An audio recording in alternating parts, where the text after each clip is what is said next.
നമസ്കാരം. മെട്രോ മാറ്റിനി ന്യൂസിലേക്ക് സ്വാഗതം. മലയാള സിനിമയെ സംബന്ധിച്ച് ഓരോ ദിവസവും പുറത്തു വരുന്നത് വളരെയധികം ഞെട്ടലുണ്ടാക്കുന്ന വാർത്തകൾ തന്നെയാണ്.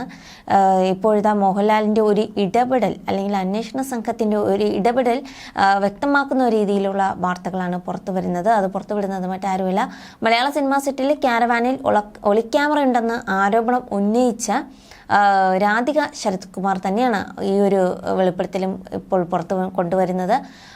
മറ്റൊന്നുമല്ല, ആരോപണം ഉന്നയിച്ചതിന് പിന്നാലെ അന്വേഷണ സംഘം കാര്യങ്ങളിൽ വ്യക്തത തേടി വിളിച്ചതായാണ് നടി പറയുന്നത്.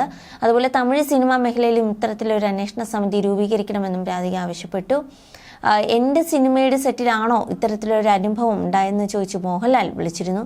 ആ സംഭവം നടക്കുമ്പോൾ പ്രധാന താരങ്ങൾ ആരും അവിടെ ഉണ്ടായിരുന്നില്ല. ഒളിക്യാമറ ദൃശ്യങ്ങളാണ് സെറ്റിൽ ഉണ്ടായിരുന്നവർ കണ്ടതെന്ന് മനസ്സിലാക്കിയതോടെ ഞാൻ ബഹളം വെച്ചു. ഒളിക്യാമറ ദൃശ്യങ്ങളാണ് സെറ്റിൽ ഉണ്ടായിരുന്നവർ കണ്ടതെന്ന് മനസ്സിലാക്കിയതോടെ ഞാൻ ബഹളം വെച്ചു.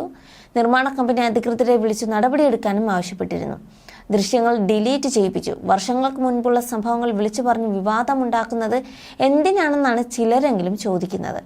എൻ്റെ ജീവിതത്തിൽ ഉണ്ടായ ദുരനുഭവങ്ങൾക്കെതിരെ ഞാൻ അപ്പോൾ തന്നെ പ്രതികരിച്ചിട്ടുണ്ട്. അനാവശ്യ വിവാദമുണ്ടാക്കാൻ ശ്രമിച്ചിട്ടില്ലെന്നും നടി വ്യക്തമാക്കി. കൂടാതെ തമിഴ് സിനിമയിലെ ഉന്നതനായ താരം ഒരു യുവനടിക്ക് നേരെ ലൈംഗികാതിക്രമം നടത്തിയെന്നും രാധിക വെളിപ്പെടുത്തി. ചെന്നൈയിലെ പുതിയ സീരിയലുമായി ബന്ധപ്പെട്ട വാർത്താ സമ്മേളനത്തിലായിരുന്നു വെളിപ്പെടുത്തൽ. യുവനടിക്ക് നേരെ അതിക്രമമുണ്ടായി നടൻ ബന്ധിപ്പിച്ചിട്ടുണ്ടായിരുന്നു. തന്റെ ഇടപെടൽ കാരണമാണ് നടിയെ രക്ഷിക്കാനായതെന്നും രാധിക പറഞ്ഞു. രാഷ്ട്രീയ ലക്ഷ്യങ്ങളുള്ള നടന്മാർ ആദ്യം സ്വന്തം സിനിമാ മേഖലയിലെ സ്ത്രീകളെ സംരക്ഷിക്കണമെന്നും നടി കൂട്ടിച്ചേർത്തു.